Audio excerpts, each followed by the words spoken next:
Break બાદ હવે આગળ વાત કરીએ તો મહેસાણામાં 3 મહિના અગાઉ થયેલા હત્યાનો ભેદ ઉકેલાયો, વૈજ્ઞાનિક પદ્ધતિ કામે આવી। મહેસાણા જિલ્લાના પિલુદ્રા ગામ નજીક સુજલામ સુફલામ કેનાલમાંથી નાની દવ ગામના વ્યક્તિની લાશ મળવાનો મામલો હવે બંધ થયો છે।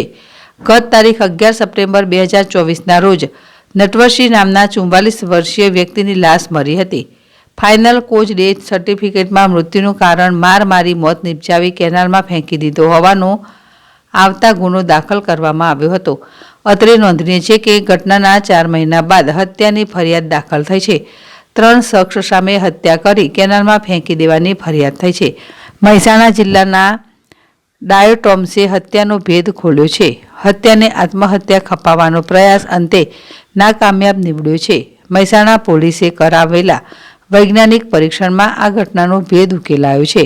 પાણીમાં જીવતો માણસ ડૂબે તો તેના ગળામાં ડાયોટોમ્સ મરી આવે તેમ વૈજ્ઞાનિકોએ જણાવ્યું છે।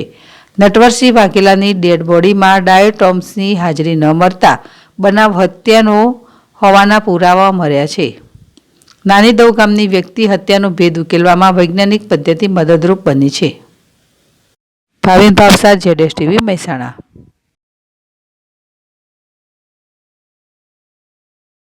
ગામ છે ત્યાંથી સુજલામ સુફલામની એક કેનાલનું સાયફન છે।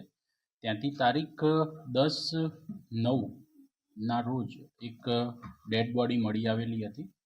તે ડેડ બોડી આધારિત એક ઈડી દાખલ કરી અને તેની તપાસ મહેસાણા તાલુકા પોલીસ દ્વારા ચાલુ કરવામાં આવેલી હતી।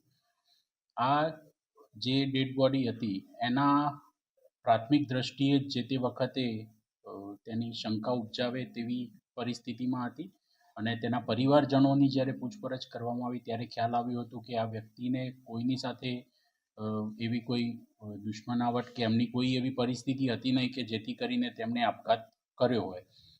તો આ સમગ્ર બાબતો ધ્યાન પર લેતા પોલીસે આની અંદર ઇન્વેસ્ટિગેશન ચાલુ કરેલું હતું।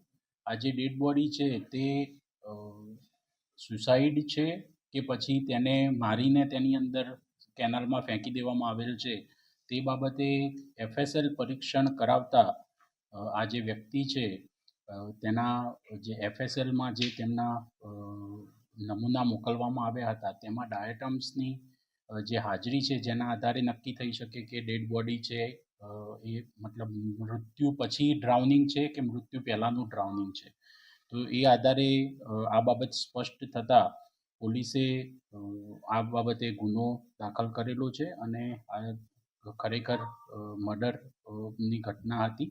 તેની અંદર ફરિયાદી જયંતિજી કચરાજી વાઘેલા તેઓની ફરિયાદ પોલીસે દાખલ કરેલી છે અને આ બાબતે જે શકદારો છે તેમને ભીખાજી ઠાકોર, ચેનાજી ઠાકોર અને બાબુજી ઠાકોર તેઓને પોલીસ સ્ટેશન લાવી અને તેઓની પૂછપરછ કરતા અલગ અલગ ટીમે તેમની વારાફરતી પૂછપરછ કરી અને અલગ અલગ ટ્રીક યુઝ કરી અને તેમની પૂછપરછ કરવામાં આવી હતી જેની અંદર તેઓએ અંતે સ્વીકારી લીધેલું હતું કે પૈસાની લેતી દેતી બાબતે તેઓ વચ્ચે મનદુખ થયું હતું અને ઝઘડો થતાં સાંજના સમયે જ્યારે આ લોકો સાથે બેઠેલા હતા એ દરમિયાન તીક્ષ્ણ પથ્થરનો તેમના ઉપર તેનાથી હુમલો કરવામાં આવેલો હતો અને આ વ્યક્તિનું મૃત્યુ નિપજાવી અને તેની લાશ છે તેને સાયફનની અંદર પાણીની અંદર નાખી દેવામાં આવેલી હતી। પોલીસે અત્યારે આ જે 3